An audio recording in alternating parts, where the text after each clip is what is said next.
Greetings, friends, and welcome to another episode of The Mistake Zone, your weekly dose of our lives and the mistakes within them. My name is Jaren Wade. Joining me, as always, one of my best friends in the whole wide world, Matt Alba. Hey, Matt.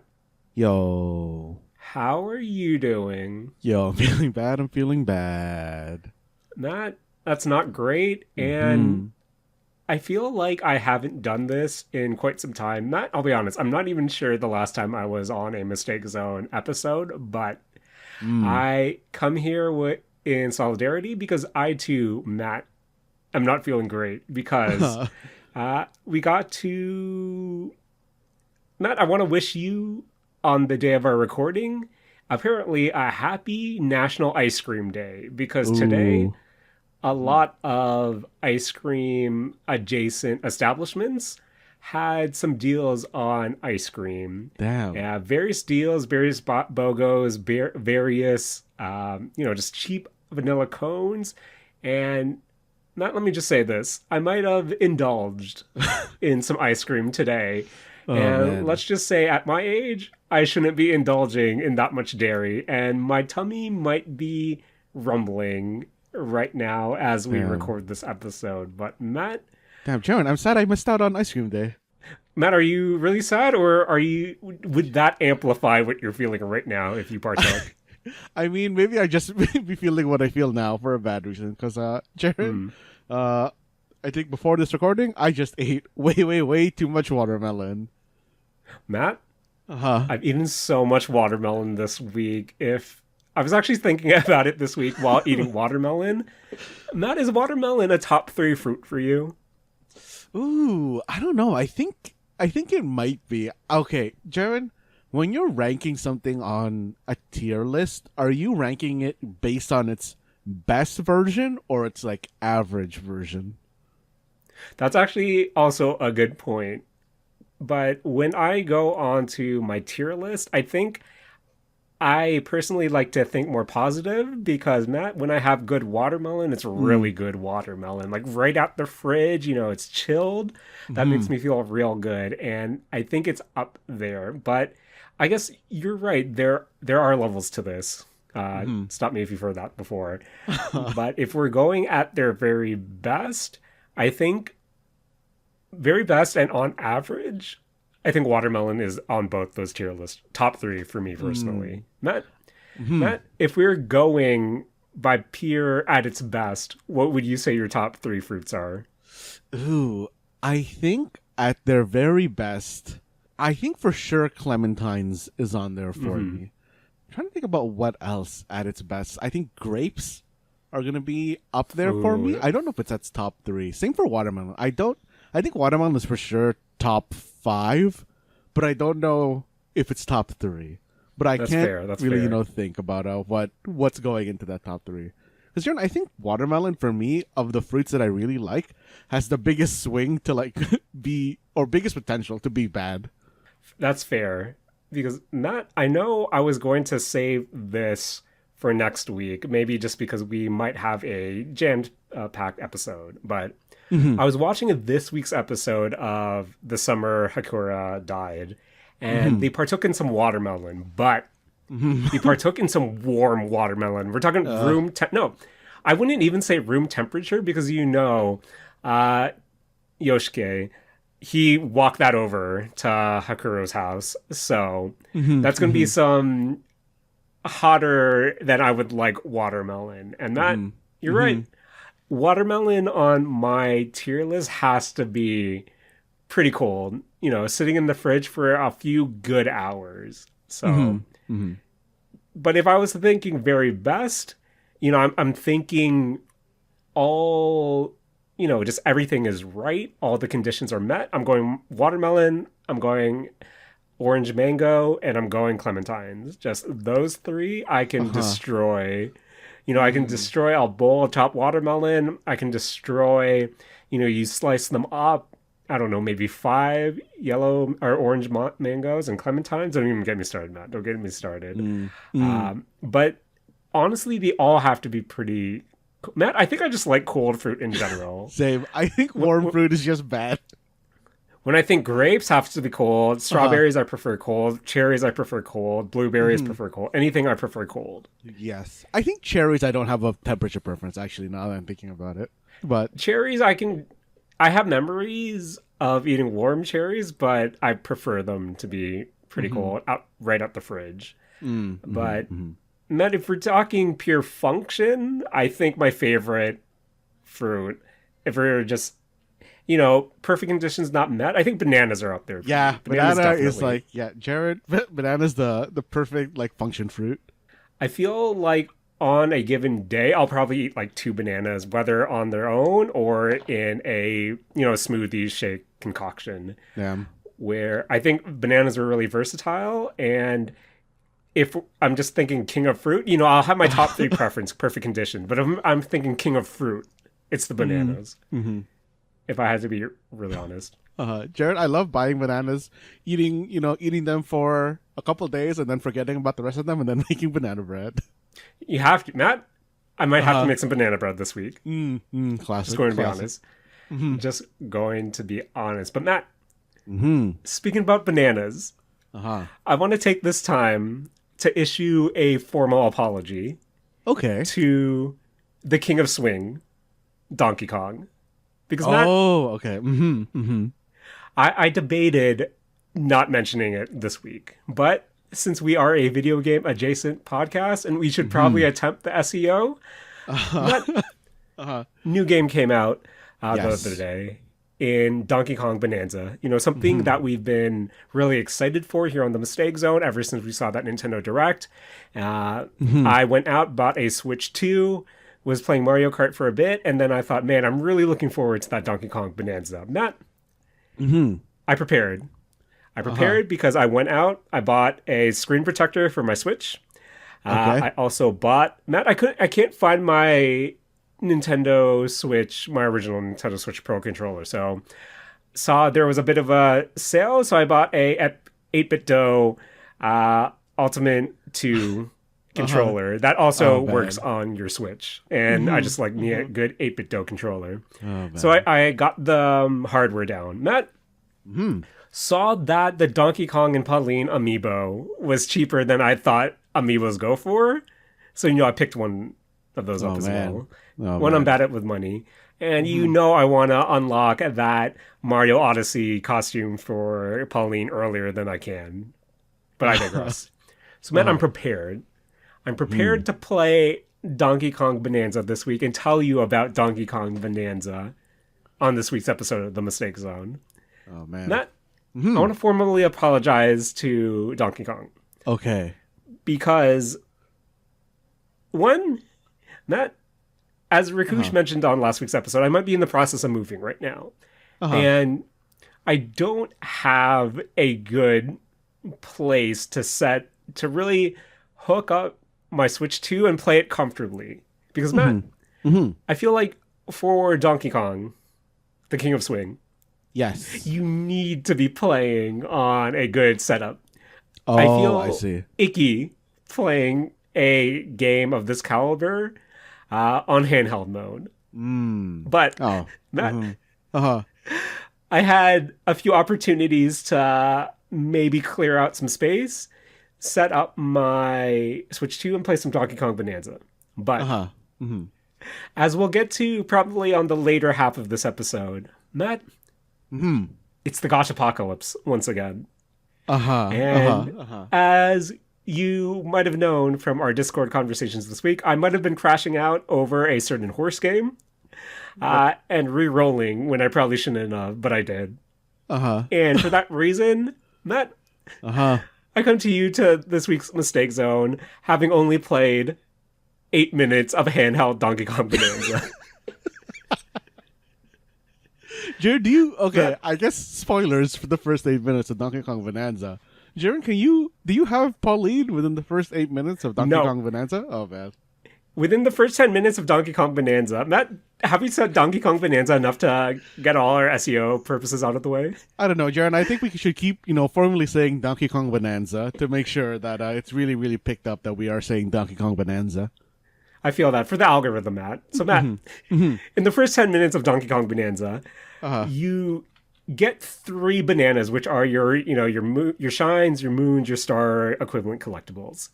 And within that, it triggers essentially the purpose of why he's on this conquest, where the mining factory that he works at is attacked by all those evil Kongs that we've seen throughout the trailers. Yes. That factory is forced underground, and then we see as he overlooks the destruction, he sees something else fall from the sky. And I assume that's Rock Pauline. And now I'm tutorial out of the way. I'm ready to start my adventure once I hook up my Switch 2 somewhere proper. But Matt, let me just say, those 8 minutes, I'm surprised Donkey Kong doesn't have a double jump. Matt, Ooh, okay. when you think of Donkey Kong, maybe N64, maybe Tropical Freeze, maybe the 2D ones, does Donkey Kong usually have a double jump, or am I just misremembering? Jaren, I honestly cannot give you a 100% answer. Like, I feel like this is one of those things where it's just like, I'm what is it, Bernstein bearing things into existence. I can't remember if Donkey Kong has a double jump. Where he either has a double jump or that thing where he just spins around like a helicopter. Or maybe I'm conflating this with Smash Bros. Yeah, I think that might be Smash exclusive. Fair enough. But Matt, I also don't know how I feel about the initial controls right off the rip. So I'm playing Donkey Kong Bonanza, and A button on a Nintendo controller, as we know, is the circle equivalent, the B equivalent, and that's your jump. And I was kind of hoping that jump would be B, but it kind of makes sense when you think about it, because X is Donkey Kong punching up, because this is all about destruction.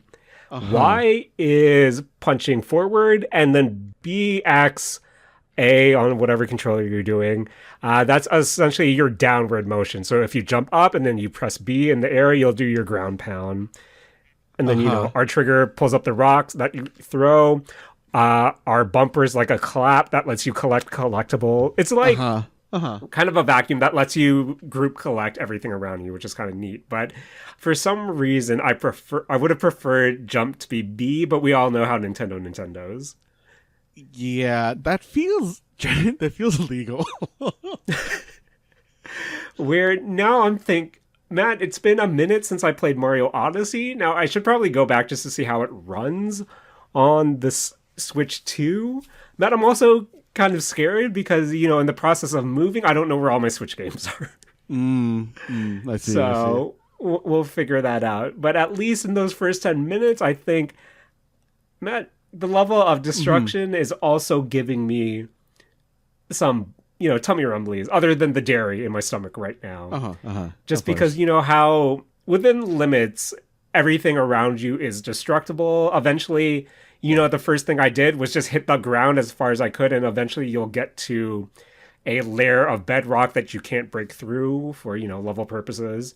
But Matt, it feels like not the star currency, the banana equivalent, but just the common currency throughout the game is kind of hidden around. And I think in my sick brain, I might have it in me of, do I just destroy the entire level to make sure I have all this currency? Or I don't even know the extent of what I need this currency for, but that's kind of in the back of my mind right now. Yeah. I heard one thing that's really turning a lot of people off about that part in particular is that every world uses its own currency or something like that. So you can't, so you have to go around looking for currency if you want to use it. That might be dangerous for me. That might be real dangerous for me. But at least Donkey Kong moves well. Maybe I'll unlock a double jump ability or something just to kind of give me a bit more, just traversal movement. But so far, with my 10 minutes of Donkey Kong Bonanza, Matt, feels good.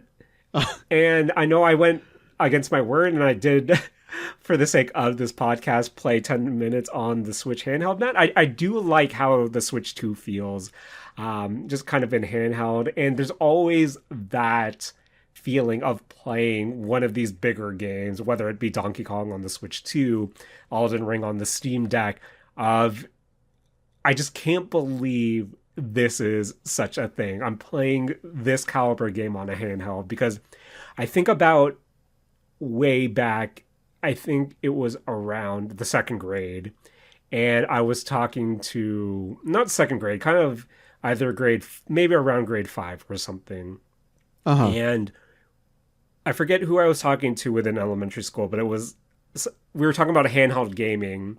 And then I told them, hey, one day, maybe in the near future, the Game Boy will play games that look like the Super Nintendo. Mm-hmm, And I remember my mm-hmm. friend at the time saying, no way, that's going to be possible. And Matt, look where we are now. Look where we are now. And that's pretty cool.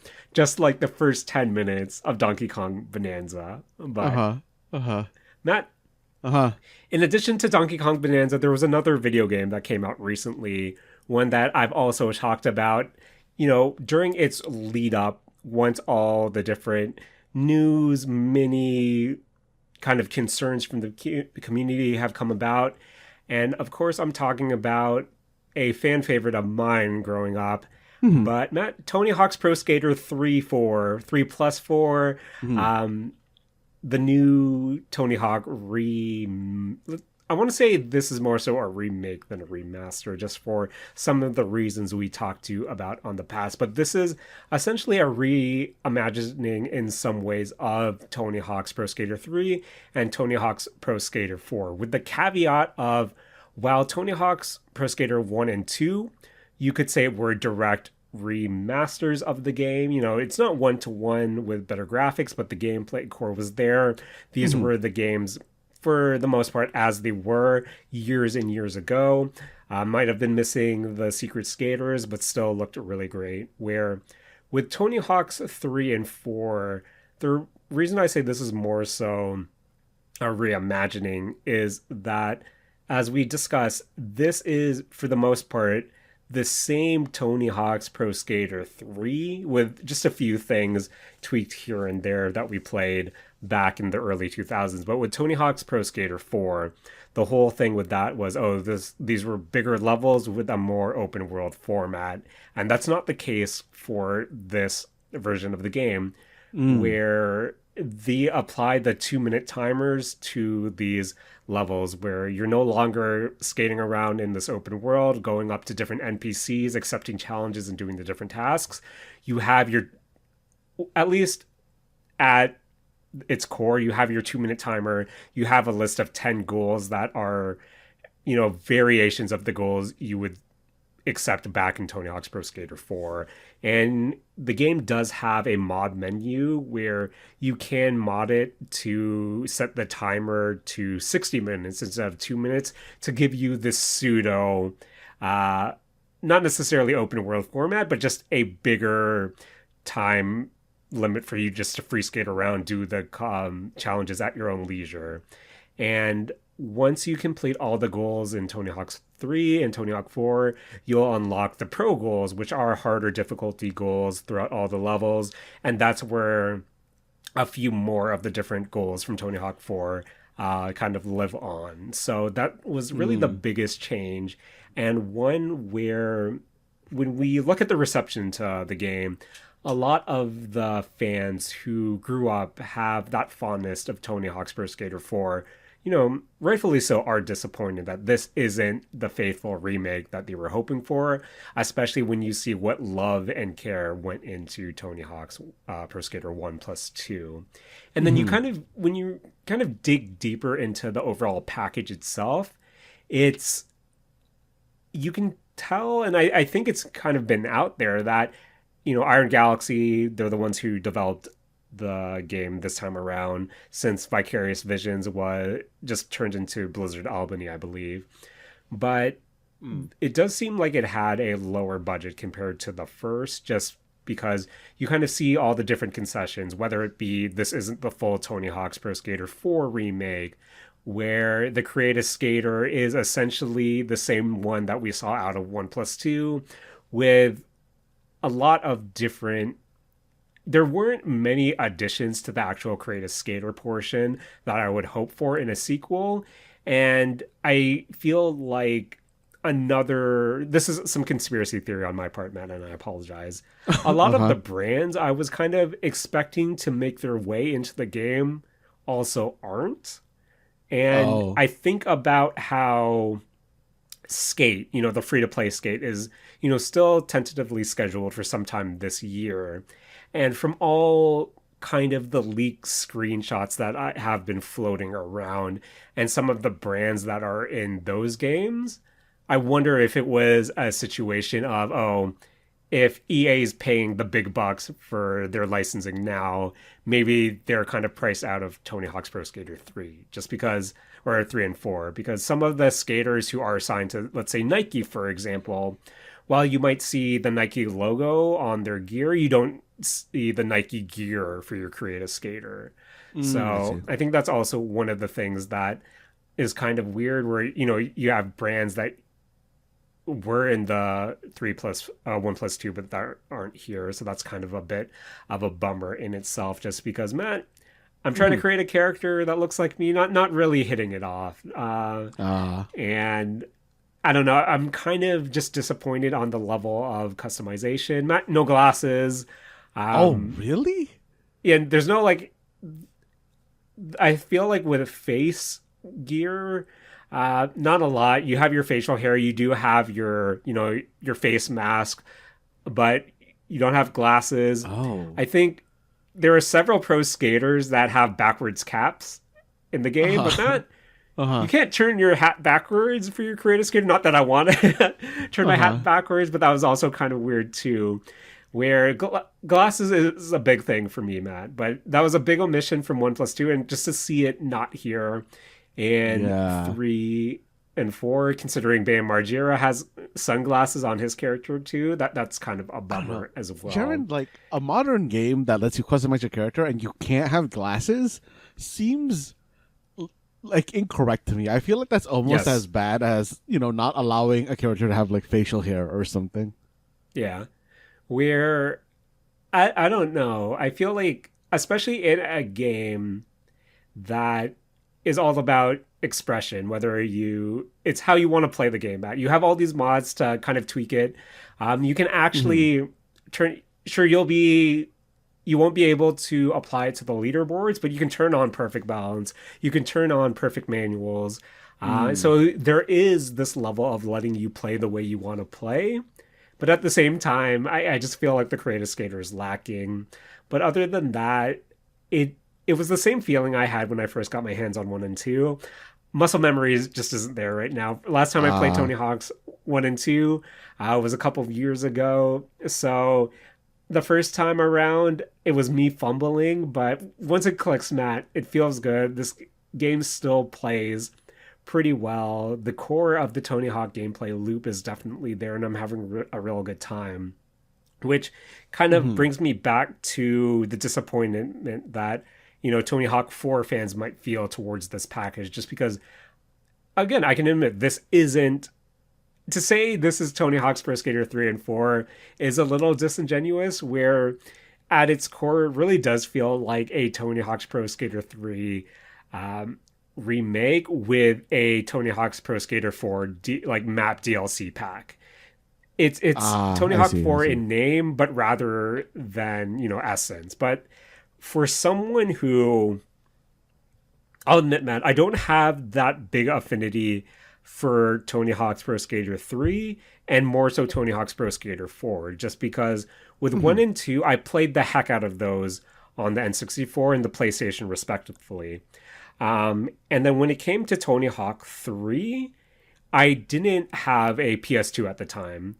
And when I did have a PS2, I never got Tony Hawk's Pro Skater 4. So I feel like these two games in particular are kind of, while I'm familiar somewhat just because I played it at a mutual friend of ours' house, once I really came back to the series was with Tony Hawk's Underground. My only real associations with 3 and 4 are from the GBA versions, which were developed by Vicarious Visions, and really faithful parts for the GBA. So it's kind of cool to finally play these levels proper and having those, you can kind of see how this was repurposed, or these elements were kind of modified to be in the GBA version. So for someone who doesn't have that love for 3 and 4 like most people, I am having a good time with this package overall. It is just kind of fun. With 1 and 2, I was able just to drop into a level, do all the goals pretty quickly, just because it was all coming back to me. So here it is trying to learn these levels, learn these layouts for the first time. And, that I'm really enjoying personally. Where I did have some Steam bucks, and I did buy the deluxe edition, where Matt, it was essentially $26 after taxes Canadian more to get 2 skaters, the Doom Slayer and the Revenant, some Doom cosmetics for Creative Skater, and like 5 or several Doom tracks on the soundtrack. And personally, unless you're a big Doom fan, might not be worth the extra $26. Where the only reason I did it was just because I'm not sure of the actual upgrade path. Where if I went to Steam, there was no deluxe edition upgrade if you were to buy the core edition. And from what I researched, I wasn't sure how to actually upgrade if I wanted to down the line. So I just bit the bullet, skated around as Doom Slayer a bit, skated around as the Revenant. I need to get to, you don't have to do their career stuff, because one of the big goals to get all the trophies for this game is essentially complete all the solo tours, a playthrough of 3+4, and then the pro goal variation for each skater. So that's going to be a beefy boy, but you don't have to do that for the deluxe skaters. You don't have to do that for the secret skaters. So honestly, unless you're a really big Doom fan, might not really recommend the deluxe edition of the game. But as someone who does have fondness of the Tony Hawk franchise overall, but not necessarily 3 and 4, I still think this is a satisfying package to me. Once it clicks, the gameplay loop really does feel good. I know some things changed in terms of, different elements of, in Canada, there used to be this guy who was peeing over a ledge. That's not there anymore. Or in the cruise ship level, one of the goals was impress all the Neversoft girls, and that's been replaced by impress all the pro skaters. So there are little changes that kind of modernize it a bit that I personally don't have any issues with, just because the core gameplay is still there. I still think it's a pretty right package, but if you were thinking of something that was 1-to-1, this isn't the package for you. And depending on how strongly you feel about it, that might be a deal breaker. And while I understand that, I think at its core, game still plays great, and I'm enjoying my time with Tony Hawk's Pro Skater 3+4. Wish the Create a Skater was better. And I should mention real quick, just because you know how much I love music, Matt, the soundtrack, again, that was another point of mini concern of, with 1+2, pretty much 90% of the soundtrack made its way back. But with 3+4, it is only, I think, several songs from the 3 soundtrack and like maybe 4 from the 4 soundtrack. Everything else is really new songs. And again, your mileage may vary if since these soundtracks are so, core defining. These were soundtracks that really influenced a lot of players' music tastes growing up. And for it not to be 1-to-1 can also be pretty disappointing as well. But for the new tracks especially that they've included, it's a really good selection, and I personally think that they fit just the overall gameplay, the vibe really well. Really impressed with some of the additions. And Matt, I think the one thing people say is, just like turn off the music volume slider all the way down and then play your own soundtrack in the background. Where at first I always kind of poo-pooed that notion, because with an in-game soundtrack that's usually integrated in some kind of way better, where the lead case I use for the Tony Hawk games in particular is if you were to pause the game and hit reset, previously that would change the music selection. Where with 3 and 4, and I'm not sure if this was the case with 1 and 2, if I reset a run or go to the menu, whatever song is playing will still continue to play. Where it's not that integrated, where the suggestion of, hey, just put the music all the way down and play your Spotify or your Apple Music playlist in the background, I think that fits more than ever. So I think that is a good alternative, and the soundtrack, what's there is just really well done, curated well, and yeah, overall it's a package that I'm really enjoying, and I can't wait to play more afterwards. And also something I've been playing in between, trying to figure out how to play Donkey Kong Bonanza. But Matt, that was my time with Tony Hawk's Pro Skater 3 and 4. And do you mind if I go into another game that's been taking me away from Donkey Kong Bonanza real quick? Yeah, sure. I've talked about it a few times recently, but there's one level of Stellar Blade that I wanted to bring up real quick this week. I'm still trucking along. You know, I'm still unlocking costumes for Eve. I'm still exploring the levels. I finally unlocked Double Jump, which, Matt, Double Jump seemed like it was unlocked through a side quest rather than a main quest line, where when I was kind of keeping track, spoilers for Stellar Blade. So, you know me, Matt, I like to do the side missions before I do the actual story missions. And then I'm going to the bulletin or the bounty board, the bulletin board, taking all the side missions I can before I do the next main mission. And I see there's a exclamation point in the alley beside me where, hey, some guy's telling me that his younger sister has been kidnapped. I have to go save them. I go investigate the alley. I get jumped and I get a sword pierced through my chest. And this was Matt, this was a side mission. Yes. And, you know, things work out. Her friends find her, Eve's friends find her, and she's able to get an upgrade. And that upgrade makes her body a bit lighter, and now she can double jump. We're Matt. I feel like double jump in particular should be tied to a main quest line, where if I didn't go directly to investigate this exclamation point side mission, I feel like I just wouldn't have double jump if I just beelined the story because I really wanted to make time to play Donkey Kong Bonanza. But I feel like that should be illegal, Matt. I feel like double jump specifically should be something that is given to you right off the rip or unlocked through a main quest line where you can't miss it.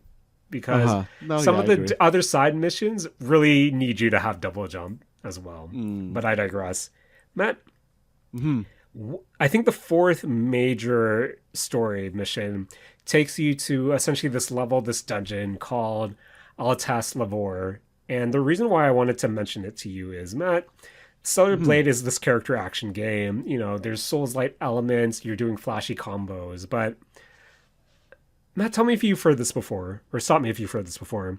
You take an elevator to explore the dungeon, and all your abilities are taken away from you for an esoteric reason. Classic.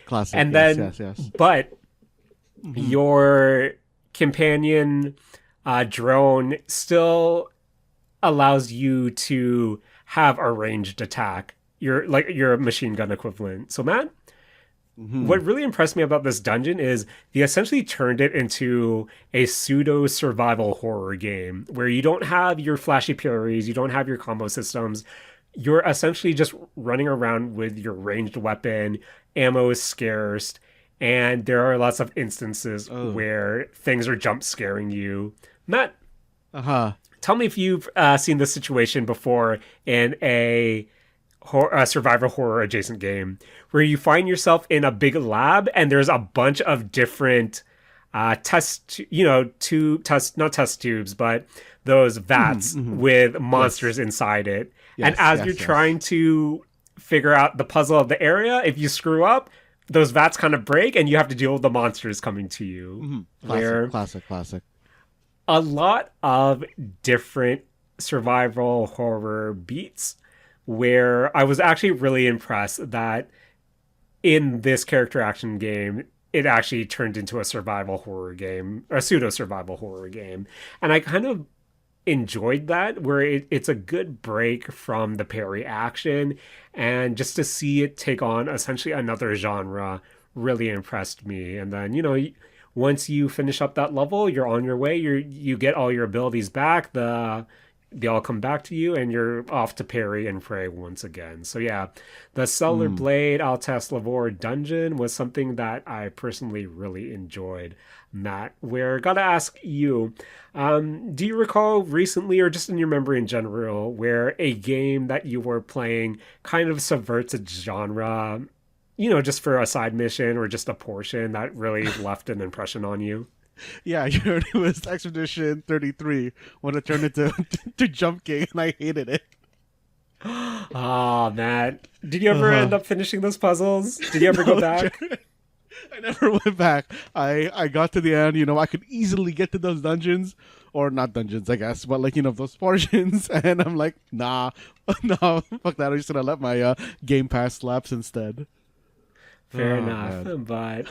oh, man. Matt, speaking of Game Pass and even character action games, are you going to re-up soon for... What's the game on your Fantasy Critic that's coming soon? Wu Chang Fallen Feathers, I think, is out later this week. I think I'm going to re-up for that. I might wait until September to re-up it, but, I think I'm going to be re-upping to play that. Mm-hmm.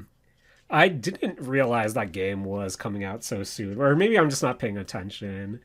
But I feel like a lot of games are, I guess we're really coming up to the fall, which is giving me a tummy ache, aside from all the ice cream in there right now. But, Ghost of Yote, Matt, I need to find a PlayStation, but I probably don't have the funds to get a PlayStation if I wanted to play that. But...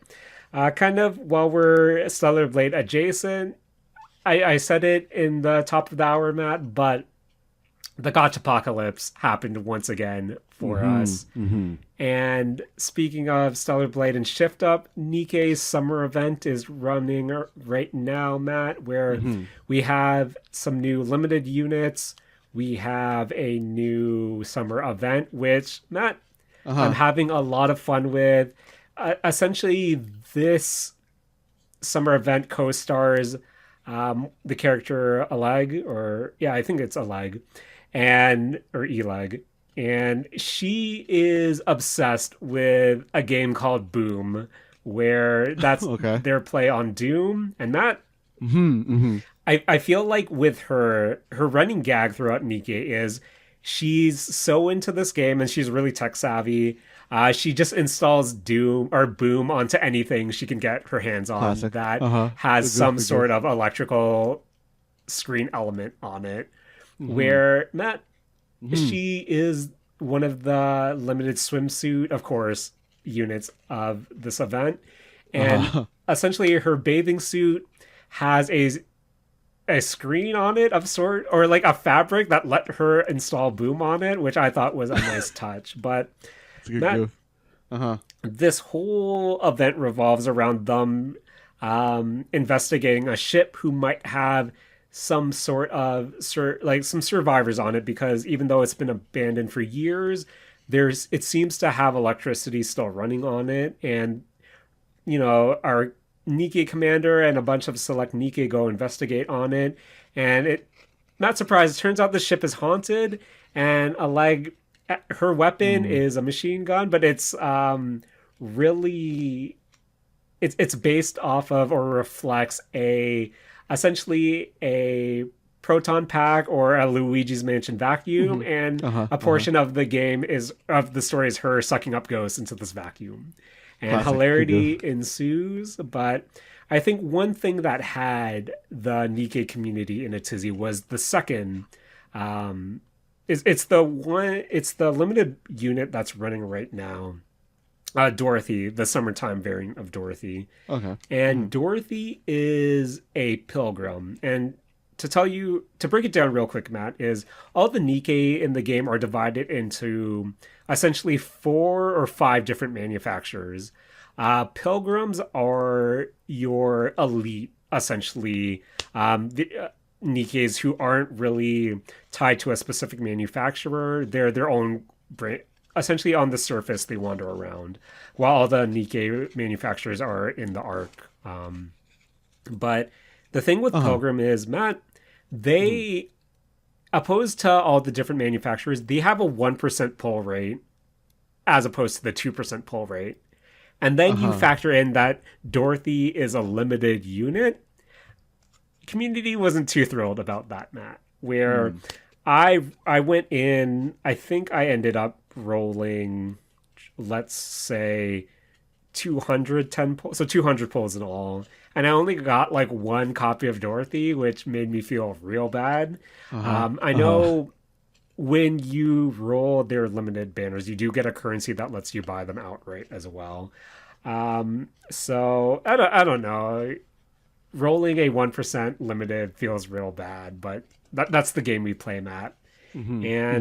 Finally, since I've been talking around too much, with any big Nikke major event, they have their own minigame variation where, last summer event, this was the Dave the Diver collab, where you got to play a Nikke version of Dave the Diver.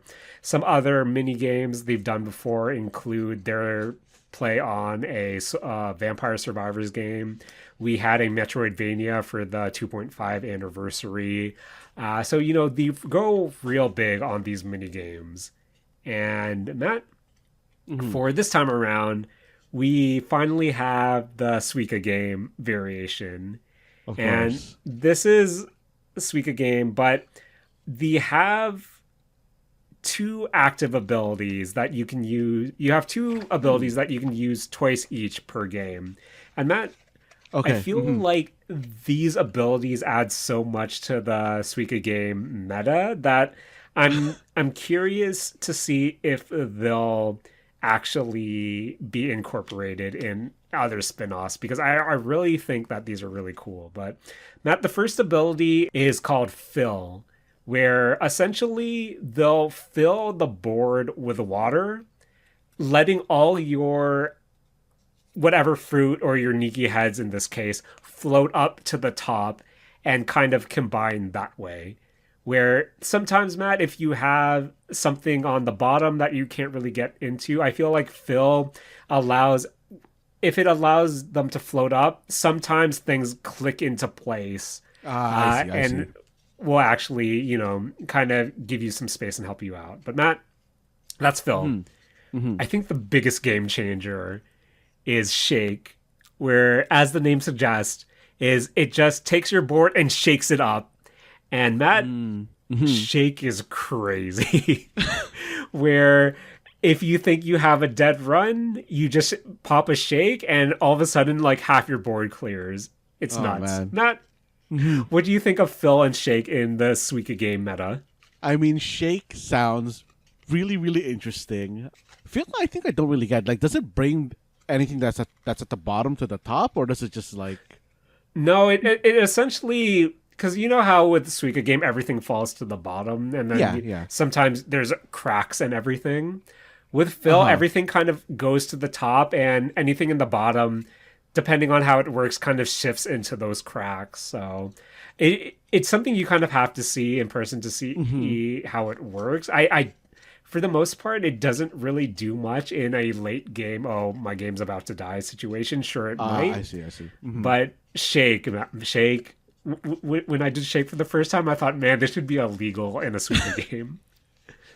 Oh, man. But I thought that was really cool. And yeah, the Nikke summer event, if that's up your alley, if you like good Doom references, if you like good Ghostbusters references, I think it's just a fun time. And it is, story-wise, it really explores some character developments that happen later in the story that you don't necessarily get to see often in kind of these side events, which I also really appreciate as well. But Matt, real quick, Arknights, their half-year anniversary, or their 0.5 anniversary also going on, was able to get all the units that I wanted within 120 rolls.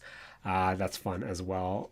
Matt, Nikke, Arknights doesn't play nice on my old phone, Galaxy S8 Plus, and in some of those really big, intensive battles, game chugs on this phone. Hate to see it.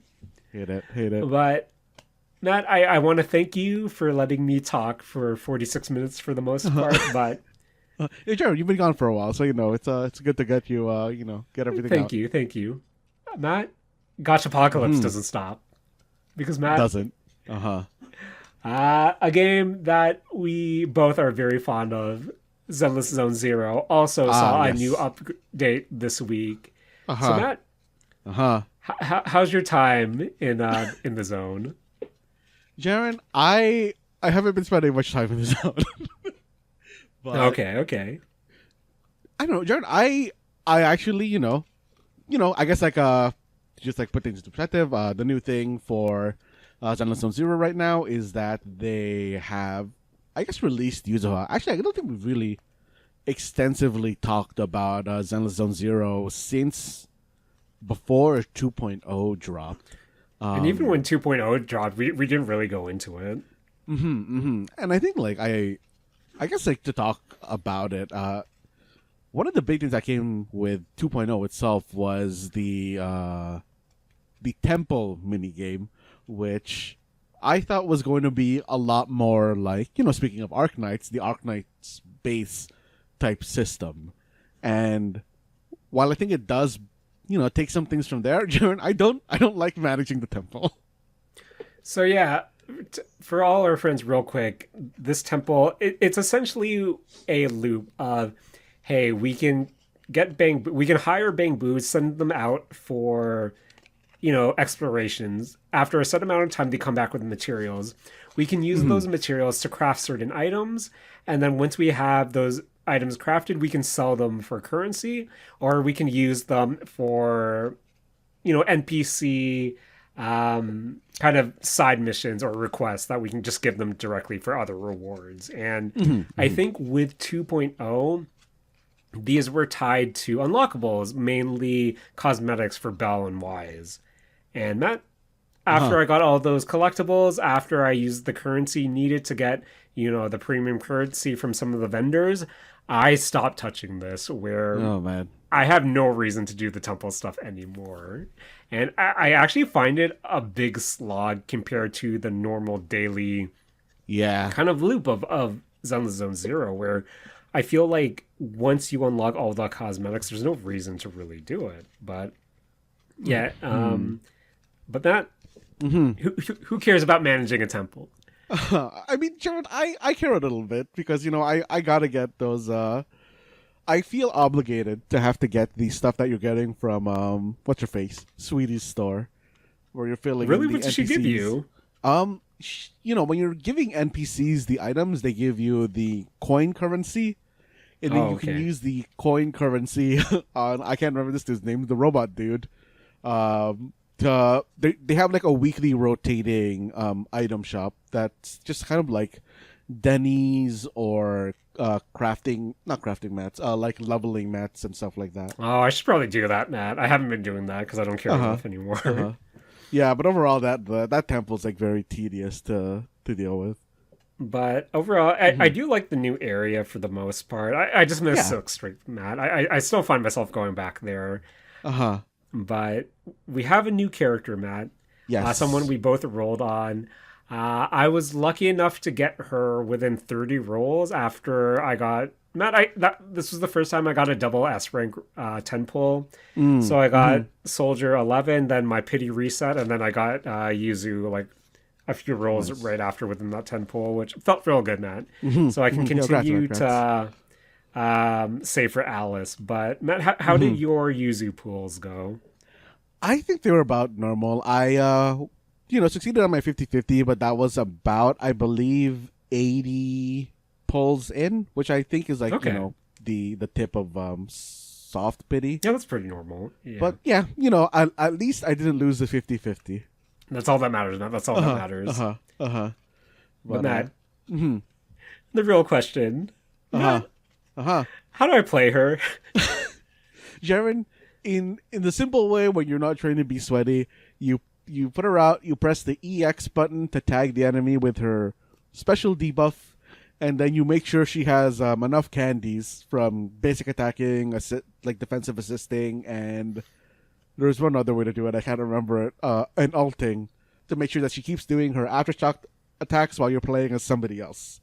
And what she does when you're playing as somebody else is that she basically lets you build up Anomaly faster and, do more damage while you're doing it. Like, that's basically her kit in a nutshell.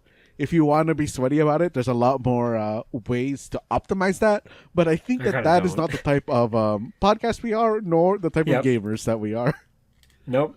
Matt, I'm the type of gamer that will ask you to copy your homework, aka what teams you're doing the weekly endgame content with. Copy your teams and realize, damn, I'm not good at this game at all. Oh, no. Oh, man. But, I mean, have you touched any of the summer event? I have not touched any of the summer event yet, Jaren. I have kind of just been doing the, what do you call it? I guess like the daily stuff, testing out user, how building her up, and then I've been playing mostly the what do you call that thing? The tower. Jaren, when I went back into that tower, I had totally forgotten how hard everything in there hits, and how I wish I pulled for Caesar. Caesar is Matt. I love her parry. I love Caesar so much. She's so fun. Oh man, but Jaren, that shield would be so useful.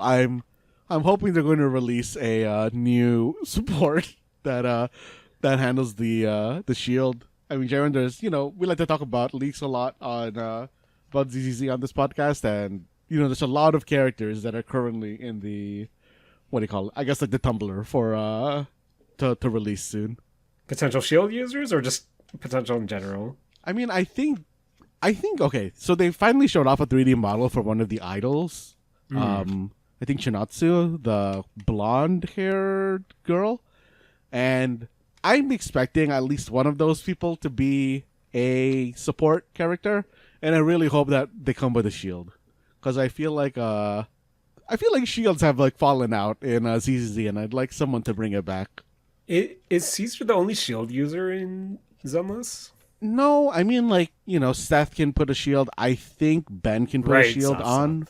But I think I'm more specifically talking about the type of shield buffer that Caesar gives, where it's a shield that it's a shield that prevents you from taking damage when the shield breaks. So you have that buffer there to take a hit, which is I think like a very important reason to use Caesar. But I'm hoping one of them comes out. Plus that parry feels so good, Matt. Feels so good. But yeah, Zenless on Zero. Matt, are you gonna roll for Alice? I am going to, I think, put a couple rolls into her banner, but I don't know what I'm going to, how many I'm going to put in, because I know for 2.3, the, what do you call it? The agents coming out are Orpheus and, what's the dude's name? I keep thinking Monado, but I know it's not that because I'm just thinking of Shulk. Fair. But that guy, the guy is also coming out, and I, kind of based on what I've seen for them, I am not really that interested in running either of them. Same. Because I think their playstyles just don't look that interesting to me. And also, Jaren, I feel like for me, for ZZ specifically, their animations don't look that good to me. Right. ZZZ to me is such a flashy game that's all about spectacle. If your combo strings aren't great, then I don't know. Yeah. Same, I was kind of, again, keeping my eyes on leaks and whatnot, where I was hoping for something a bit more flashy, but depending on who the rerun banners are during their waves, I might go into it. Has anything been leaked on that front, or? I don't think they've shown anything for who's getting rerun. I think most of the leaks that I've been seeing have just been about Orpheus and Komano. Fair. But, they have shown renders of Seed and Chinatsu, so maybe those are coming out soon as well. Where, I don't know. Man, I still kind of want Lighter. I still want Eve, but maybe Lighter more so than Eve. But both characters are something that seem real fun to me. But yeah. I mean, I kind of specifically want both Lighter and Eve, but I don't want to, dump in essence potentially, what is it, like 200 pulls into guaranteeing I get those. Where I've made it this far without them, they would be nice to have, but I don't want to go kind of too, where this might sound really mean. Matt, I feel like Lighter and Eve should have been added to the standard banner. These seem like standard banner characters. I mean, I understand why they're not in standard banner. Yeah. I really wish that ZZZ was the type of game that, updated their standard banner. Like, I really would like to get, be rolling for someone in the future. It's like, oh, cool. Like, I got Eve by accident or something like that. I don't really like how everything stays basically limited in it would make losing a 50-50 feel good, I guess. Mm-hmm. Just because I don't know, personally, like I wouldn't mind M6ing Grace or Arena, but there are 4 other people in that banner that I probably don't want. So yeah, like I know it's a really long ways away, but I really hope that like they do something like in 3.0 they move the 1.0 standard or 1.0 limited agents into the standard banner. Yeah, or they get a standard banner that you can use the normal mats on. Right. Or something like that. Yeah. That'd be good. Because, Matt, it was the issue I ran into with Genshin where there was too many characters, and I feel like at the moment, that's what I'm scared of with ZZZ when I eventually hit that point, where I'll lose the thread. There are too many characters, and then I realize, all my characters I invested in are not pulling their weight as they did. And, Matt, that's the life of a gacha game. Yeah. I put my time into it, and as long as I'm enjoying it until that break point, then that's fair for me. But Matt, real quick, what do you think of Yuzu as a character?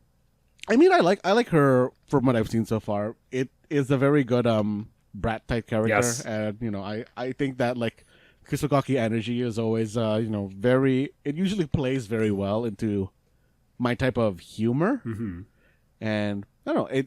And Jaren, it really helps that she's a character that runs with a lot of the teams I play with, because I am heavily invested into Anomaly. So if Jaren, if the Anomaly playstyle ever becomes useless, or they start to transition ZZZ into a game where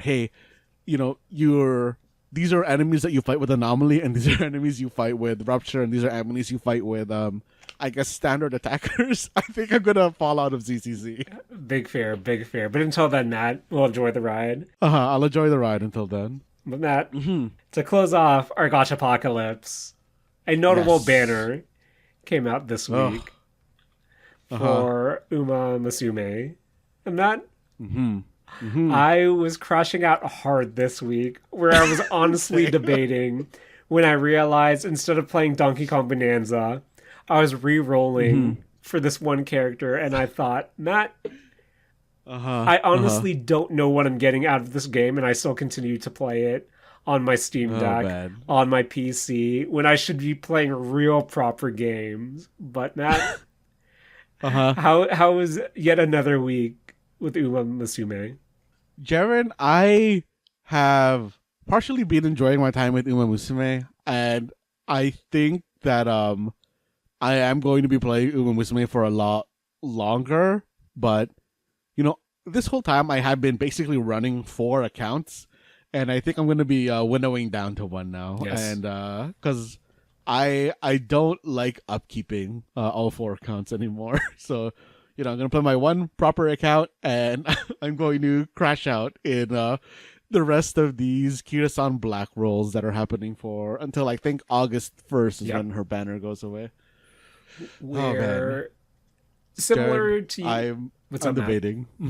What's up? What are you debating? Because okay, Jaren. So for people who don't know, in Umamusume, of course, like we've been saying so far, this is a gacha game. The way that their banner system works is that there is no soft pity type system. It is kind of the system where it's like, okay, you roll on this banner. Once you have 200 rolls, you can buy one of the featured characters on here.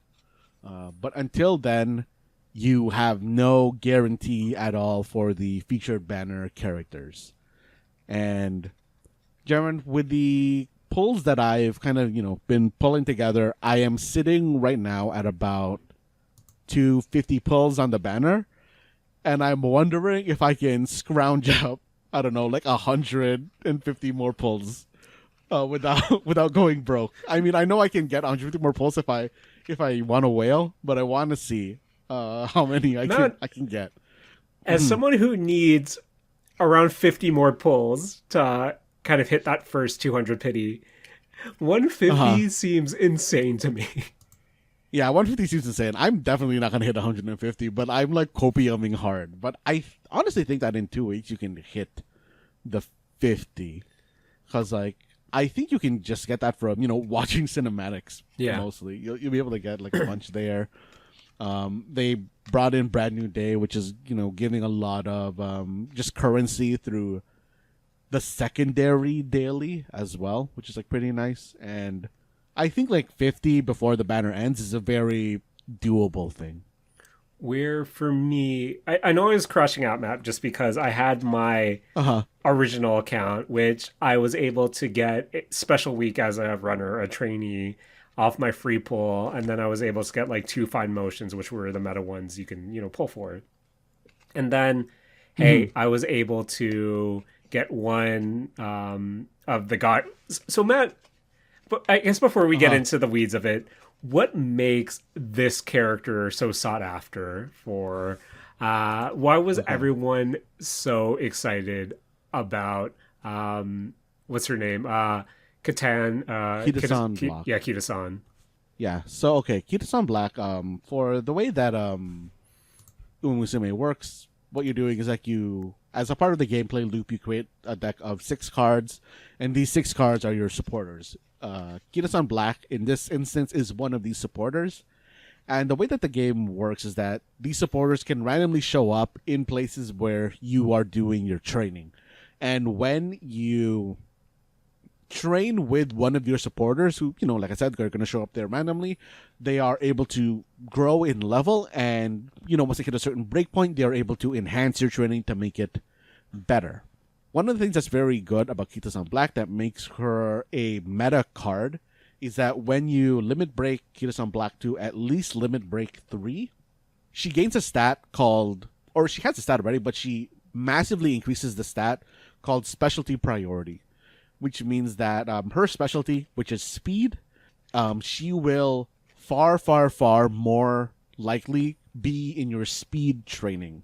And in a game that is in essence about RNG, and Jaren, like we know our way around RNG. We've talked a lot about, I guess, like card games and D&D in here, like throughout the life of Mistake Zone and Saturday Morning Arcade. And one of the most important things, or one of the best ways to control RNG, is consistency. And having someone who is more likely to appear on speed training with Kitasan Black makes her very, very good, especially since speed is one of the most important stats in the game, if not the most important, maybe tied up there with stamina. But yeah, having the consistency of Kitasan Black or the increased consistency of Kitasan Black to have your speed training be enhanced is why Kitasan Black is such a sought after card. Right. Matt. And that's where my issue arises. I have one copy on my, original account, but then with this new account that I rerolled, I was able to get a +1 on her. Plus, I still have a few login bonuses left, which will get me, at least another 10 pull. And since I haven't been, watching any of the events for this account yet, I will be able to get like 50. And then get at least +2. And I'm hoping within that 50, I'm able to get another one. I'm not getting my hopes up, Matt, just because, Matt, my rolls haven't been great on the accounts I'm sticking with. Where, what for your Kita, what break are you on right now? For her, I have her at +1, and that is after redeeming my, 200 pull. Oh, damn. Voucher. So, Could be lower, could be higher, but I think +1 is an okay place for me to have ended this banner because I know that, in I think it's the half anniversary or maybe the full anniversary, which is going to be sped up for us. They introduce a what do you call it? What's it called, Jaren? Like a selector that lets you choose from anything that had been released within the first year of Umamusume. So that is probably I'm going to get my +2 there, and I know that in the JP version, Umamusume introduces an item that allows you to limit break a card that you already have. Oh, that's pretty good. Mm-hmm. And I believe that is also within before the 1 year mark. So that is going to bring my Kita-san to +3, which is where you want to have her at a minimum. So Matt, you're saying, from what I gathered, you're saying I should probably just keep playing the whatever account I have her +1 on. Yeah, I think the +1 account is like probably the strongest one to like keep playing on. I think a +1 Kita is more stronger than a free special week that I got. Is what you're saying? Okay. I mean, special week is like really good. I don't know, but I do think that +1 Kita-san is not in itself stronger than special week, but it will become stronger once you have the +3 because you basically need Kita-san Black. Because that is basically always going to be your rental until you have a at least +3 version. So Matt, is what you're saying is I need to play both these accounts until August 1st and then hope for the best for either of them. Yeah, Jared, it's all about praying. I think play both accounts until the end of the banner, and then on your older account has the 0 limit break one, right? Yep. I think play both accounts until the end of the banner and just like put all the pulls into the Kita-san banner and see what luck you can manifest. Fair. Who knows, Matt? Who knows? Because Matt, I don't know. I wanted to ask you because I've been playing this game, playing quote unquote, yes. AKA I do like it when someone will be watching something and I'll just have it in the background and being like, oh, I'm watching, number goes up, but then I'll fail a event with a less than 10% failure rate 3 times in a row, and I want to throw my Steam Deck at a wall. Matt, I asked you this last week, and now I'm going to ask you again because I still don't understand it. Matt, how do I don't understand this game in so that what am I actually doing to make my trainees or my runners actually stronger? Like, what's the benefit of one pulling trainees? And after I finish a run, what exactly am I trying to get out of a run, if that question makes sense? So for pulling trainees, you are just getting more characters.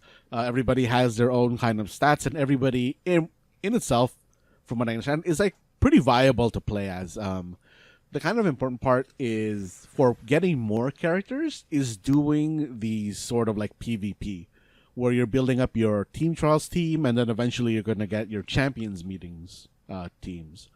And what's going on there is that your team trials, I guess like not rank, but your team trials, I guess level is determined by the rating of everybody on that team. And with more people on that team, you not only have more chances to win a race, you also have a higher number because just more bodies, more numbers to contribute to that number, right? And that is basically why you're going to be pulling trainees.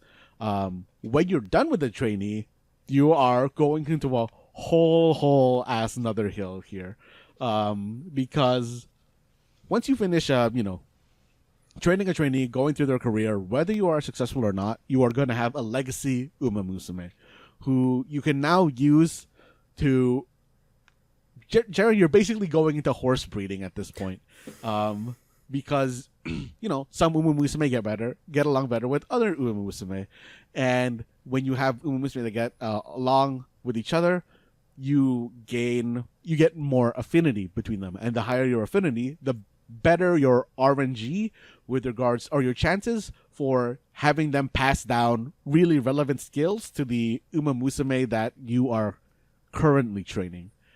They also have these things called sparks, which are basically at the end of every run, they are assigned two random sparks, or at least two random sparks, a blue one and a pink one. A blue one always being for stats, and then a pink one always being for aptitudes. The stats being your things like, speed, stamina, power, that sort of thing. And then your aptitudes being stuff like turf or, short running or medium distance running. And you are basically getting all these pieces with your legacy Umamusume to get more chances to improve your, current trainee with these sparks, you're able to pass down specific skills, like targeted pass down skills. And yeah, you are basically building Umamusume to create sparks for them. Like I said, you get the pink one and the blue one, but they can also get other ones based on what they've done in their career. Like if they've run certain races, if they have certain skills, they have a chance to get sparks for those. And that will make it easier for any Umamusume that they are parents to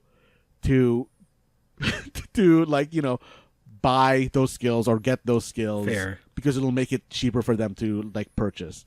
And I don't know, Jared, it's going on this whole because then when you pass down it to a trainee, your trainee then has those two as their parents, and then those two parents can influence at least one more generation. So your trainee will have basically, just easy words here, your trainee that you're training will have two parents, and then your two parents is like grandparents. Like that whole legacy is what goes into the trainee that you're training, and you are basically trying to create really good legacies through RNG to make your RNG better for your trainees.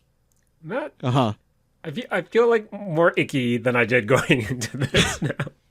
Where I know there are sparks at the end, but I kind of just click through it because I don't understand what I'm doing in this game. Do you pick what sparks you inherit, or is that at the end? Or? No, that is also RNG, and the part for me that is really, really fucking me right now. Cool. Because, Jaren, the RNG there is so rough. It's really annoying to get a 3-star, which is really what you want because that's the max.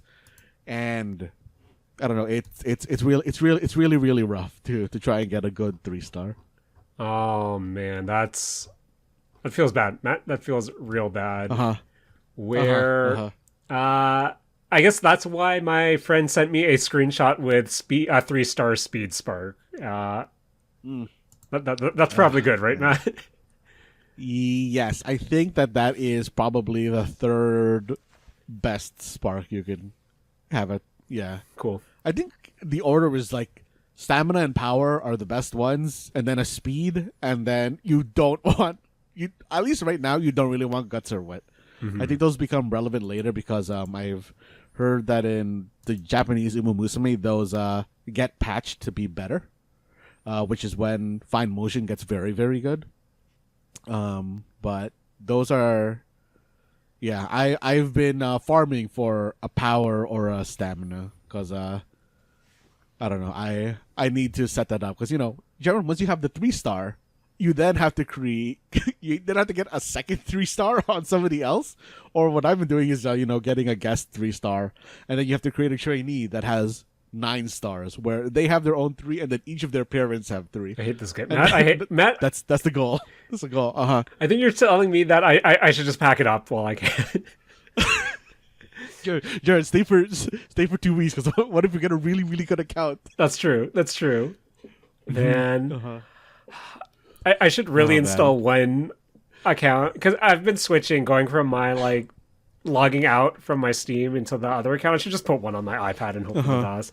But what if I get the good one on my iPad and then I'm just stuck in the Apple ecosystem at that point? I don't know, Matt. I mean, you can data link them. And I don't have any paid carrots, so it doesn't really matter. So yeah. We'll see, Matt. We'll see. I mean, Jaren, you know what? I know that past weeks that you've been on the show, you have been saying that you don't know where to continue Haikyuu. Yes. And Jaren, maybe you should just start a new sports anime of Umamusume Pretty Derby. or Umamusume Cinderella Grey, or going into one of the two, I believe, Umamusume movies.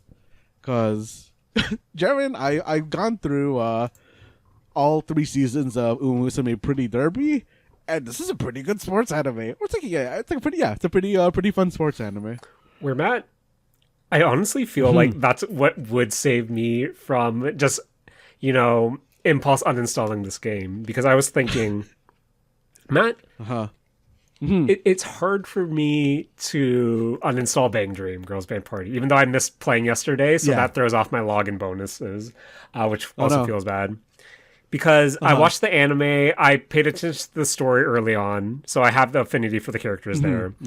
Arknights, I, once again, paid attention to the story early on, so I have affinity for the characters there, and I love W. Zenless Zone Zero, paid attention to the story early on, so I have affinity there. Matt, I'm skipping everything in Umamusume. I just want to see the numbers go up. I just want to see the numbers go up and hope that they're not going to fail their training, and they do, and I get really mad at them, and I'm an awful person. But I have no affinity for these characters. All I know is Goldship, she drop kicks the camera, and I like that. I like how Ogiri looks like she goes Super Saiyan. I kind of like that. I think I like Scarlet. I think I like Sakura. But other than that, I know nothing about these characters because I refuse to actually engage in anything. Because that would require, that would take away from me either re-rolling or training these horses for some reason that I still don't understand, despite you explaining breeding to me.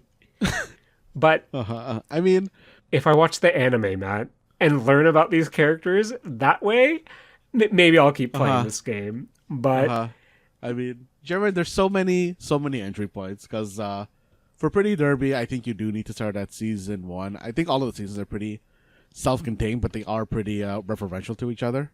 Cinderella Grey is a spin-off series that is about Oguri Cap. So, maybe Jared, watch that one because you have Oguri Cap and maybe you'll care more about her. I selected her, Matt, because she seemed cool.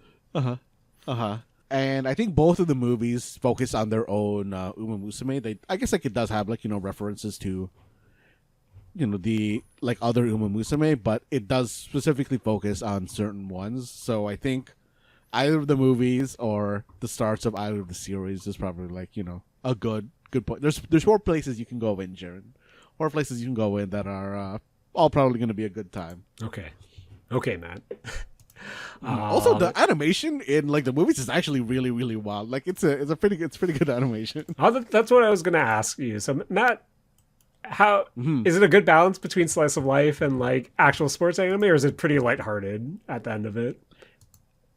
It is actually not too it's not okay. It's not heavy sports. It is, or I guess the sports scenes themselves are, I'd say, a 25% of the show, and then it's 75% training and horse girls doing horse girl things. But I don't know, Jared, I feel as far as sports animes go, this is a very interesting set because they have so many characters and because of the way that they decided to build it, because the stories that they decide to tell are, like I said before, these horse girls are based on real horses.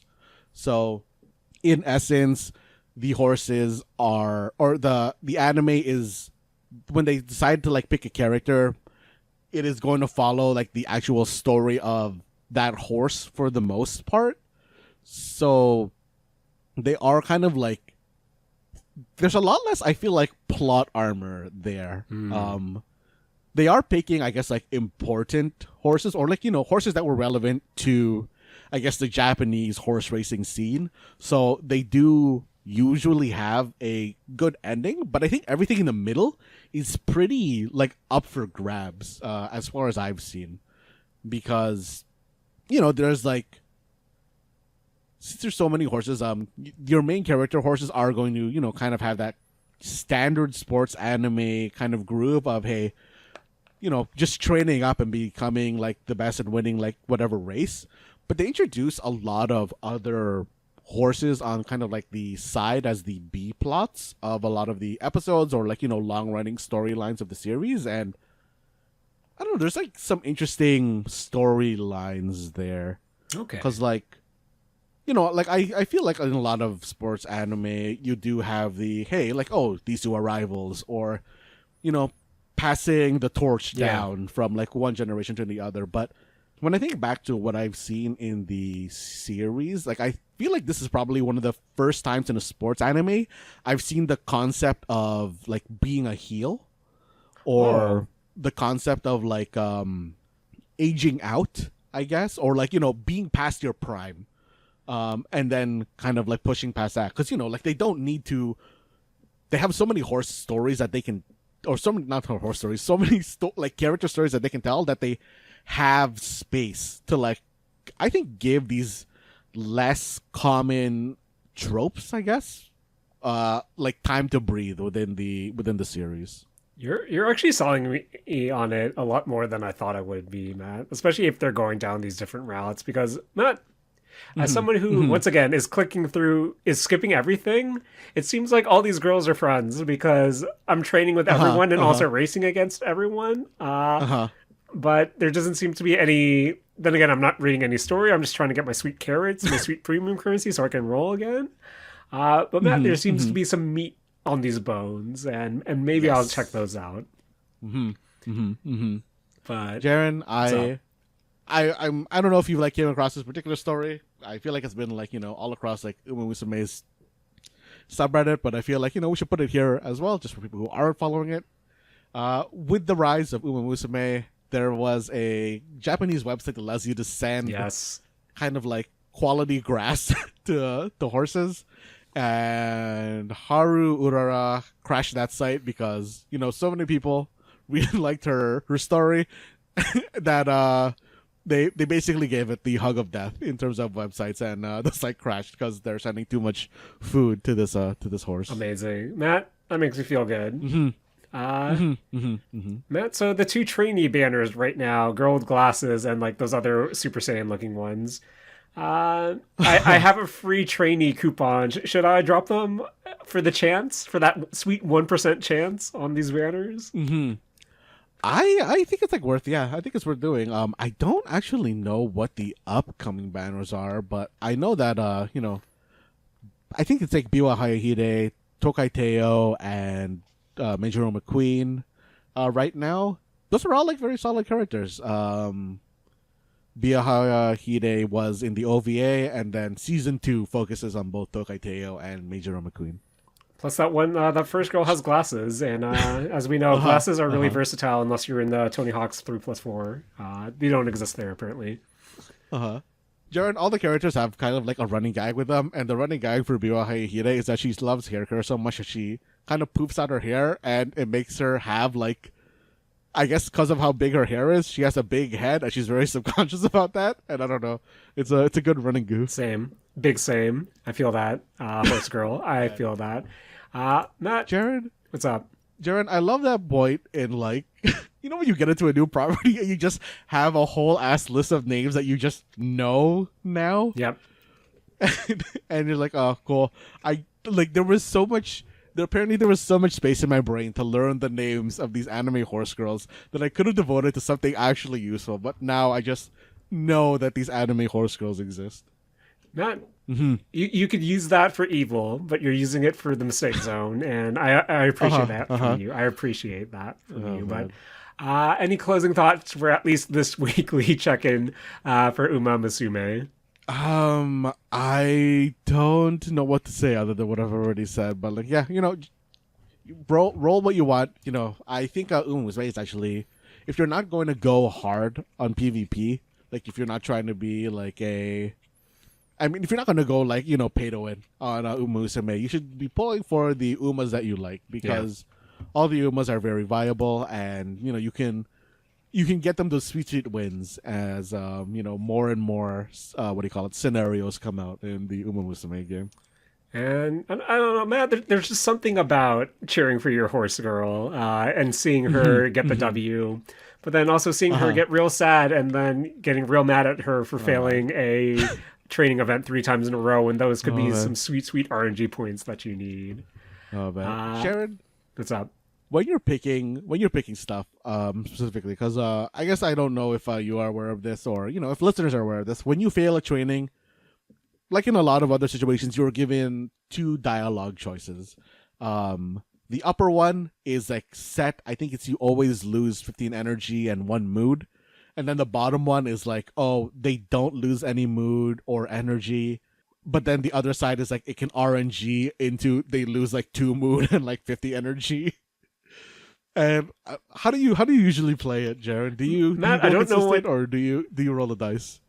I think for me, regardless of the choice, I'll always try to pick one that I think will get me energy at the end of it. So, just in general. But in the case of them failing, I didn't know what you were saying, but two, I pick whatever sounds most comforting. And sometimes that works out, but sometimes it doesn't. I don't know the meta. Matt, what's the meta? Jaren, the meta is you go to GameTora, TORA.com/Umamusume, and it tells you the outcomes to every single choice that you can make. And that's about how deep I am in this game right now. Matt, can you link me to that after the show so I can keep that on my third monitor? Okay. For sure. GameTora.com/Umamusume. So Matt, we've been at this for quite some time. Another Beefy Boy episode between the two of us. I'm surprised, but I have one more question for you. One more question. What's that, Jared? What's that?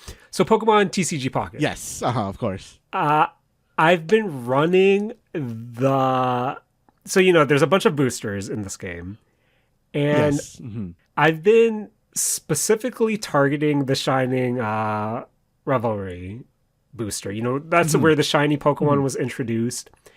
And that's where, my girl Iono was introduced.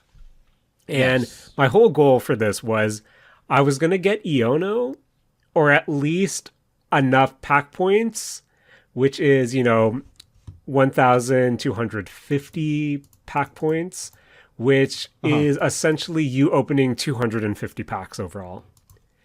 Yes. And to spark her. And I luckily got Iono during a God Pack opening, which was my second God Pack ever, and I felt good about myself. But Matt, right now I'm currently at 1,215 pack points, where I might as well go all the way to 1,250. But Matt, do I go all the way and spark for a Nurse Joy support card, or do I save up another 100 pack points and get the shiny Charizard card? Matt, what should I do? Ooh, Jared, are either of those like good cards, like meta wise? I use Nurse. I at least use the Nurse Joy in my AFK deck that I do for events. Ooh, but Matt, I have already the shiny Charmander and the shiny Charmeleon. If that makes any difference. I mean, Jaren, if you can make the whole set, actually, shiny Charizard is actually a cool looking card. Yeah, that's like the different. That's the thing that gets to me. Ooh, but it's a Nurse Joy support card, and Matt, you know how much I like support cards. I mean, Jaren, I'm a meta slave. I would say go for Nurse Joy. Jaren, do you run Charizard? No. If you pull this card, I do not. I think they'll get Charizard. Fair enough. It looks cool though, Matt. It looks cool. Yeah, Jaren. Okay, is it like? Do you have it as your display for when people look at your account? No, it's Iono. Matt, come on. Oh yeah, of course. Jaren, you know what? No, you get Nurse Joy because wait, is this the full art Nurse Joy? Yeah, that's the full art Nurse Joy. Oh, Jared, come on. Build the show off of full art female Pokemon characters. Matt, you know me too well. You know me too well. But Matt, do you know me well enough to not match me this week? Because Matt, it's that time again. Our weekly Don't Match Me challenge, where every week one of us will bring you 5 questions, and all you have to do is come up with an answer that doesn't match our own. Of course, if you want to play normal mode, you have to not match me, but if you want to play a slightly harder mode, you have to not match Matt's answer as well. And of course, since this is a audio journal, a podcast, if you're unsure of the theme, you're unsure of what to answer, feel free to pause it, look something up, and unpause, and hopefully whatever you find doesn't match my answer. Now, Matt, we talked about a bunch of different things this week on the Mistake Zone, but if I had to think of something strong enough and general enough for our friends listening out there, I think I want to do a barely Tony Hawk's Pro Skater 3 and 4 don't match me this week. But fear not, if you are not a Tony Hawk aficionado, I feel like you're able to get through this and hopefully not match me by the end. So, Matt, question 1. Our boy, our main man, Tony Hawk, his last name is Hawk. So, question 1, name any bird. Just name any bird. This should be a freebie for our friends out there. Oh, man. I'm going to be really sad if I match. Name any bird in 5, 4, 3, 2, 1. Matt, I went with, surprise, the Blue Jay. Ooh. What about you, Matt?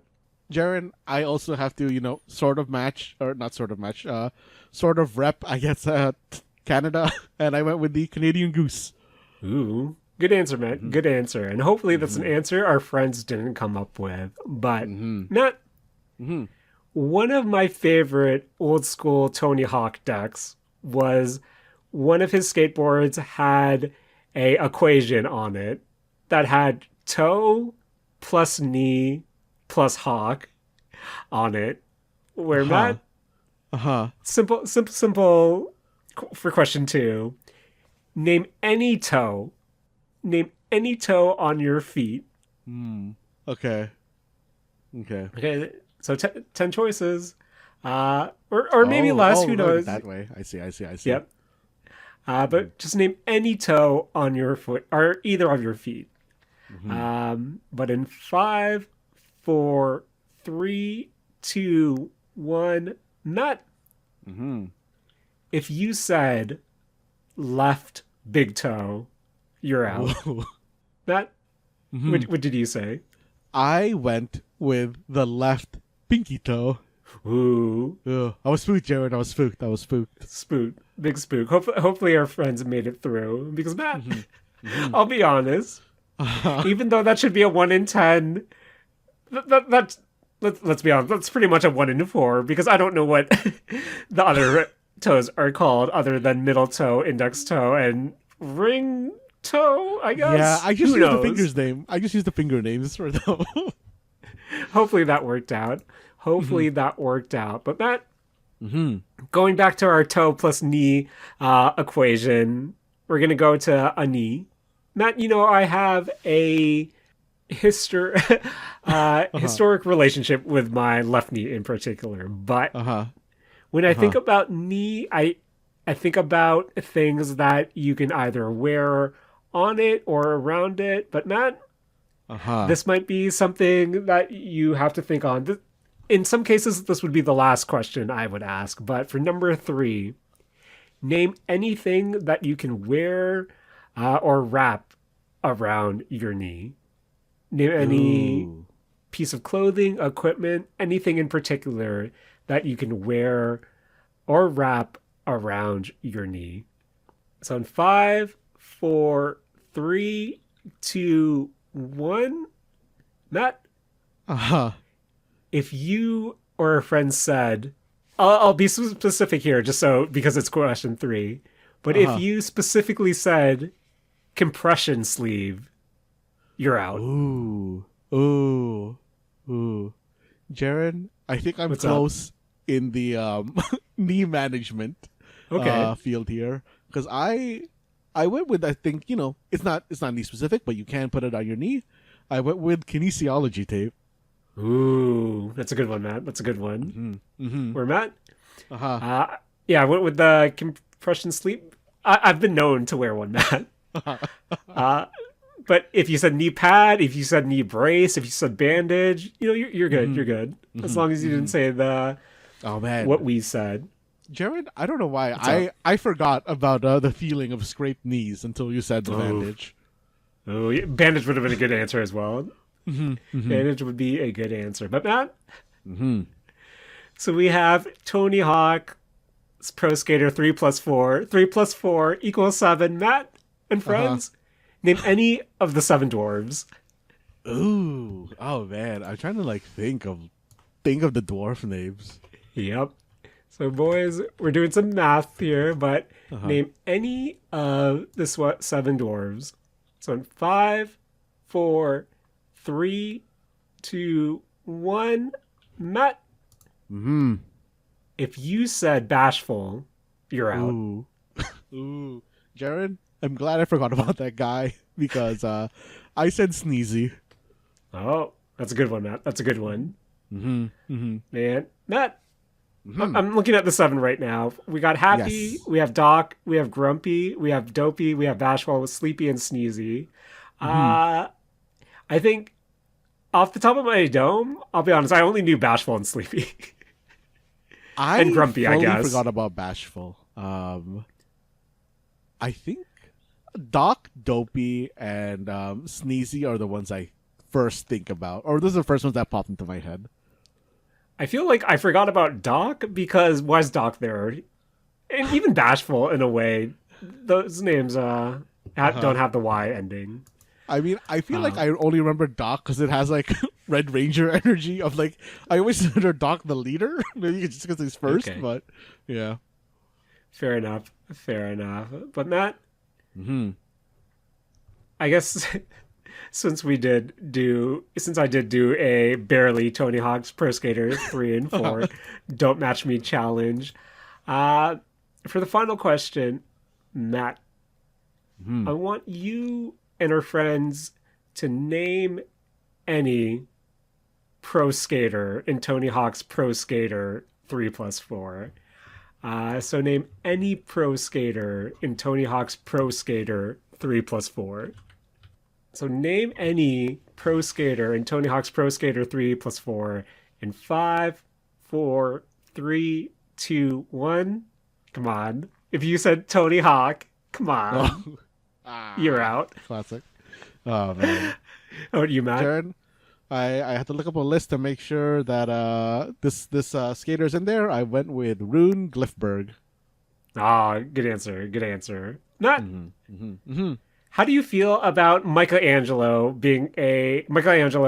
Ninja Turtles fame being the only Ninja Turtle as the secret skater in the game? That's weird. I understand why it's Michelangelo, but it's weird they wouldn't commit by just like giving him a different colored mask. Yeah. But I guess to be fair, it's the Michelangelo from, the latest rendition of the, I guess, Teenage Mutant Ninja Turtles, with the movie recently with Ice Cube as Superfly or whatever. Yes. So I don't know if there's like too many differences, but that should have been a palette swap. It should have been Teenage Mutant Ninja Turtle, and then when you select it, you get like an outfit choice or something. I don't know, man. I don't know. I'm not Iron Galaxy, but I am one of the hosts here on the Mistake Zone, and I want to thank my other host, my co-host, my best friend in the whole wide world, Matt Alba, for joining me this week. Sitting through 46 minutes of my tangents, and of course, editing this podcast. Thanks, Matt. Yo, thanks, man. And of course, Sharon, I want to thank you for bringing us basically this whole episode, and along specifically with the Don't Match Me challenge. No problems, Bob.